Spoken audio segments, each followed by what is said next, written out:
बेटिया यानी हूँ जाओ न बाबा के कुटिया के पास हमसे मिले।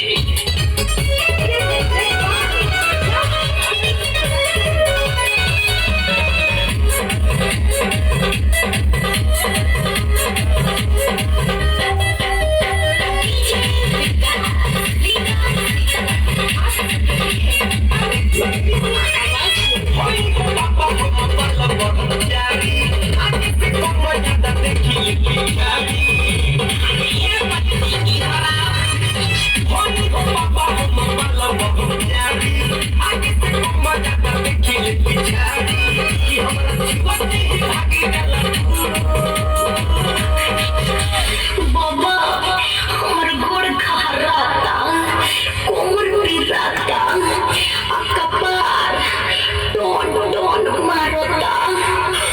इसमें चिंता की क्या बात है? हम अब ये दूर कर दिए देते हैं। जैसे जैसे हम मंत्र पढ़ेंगे या गीत करेंगे वैसे वैसे आपको करना है, ठीक है? मंत्र पढ़ना है या गीत करना है? ठीक बा बाबा। हाँ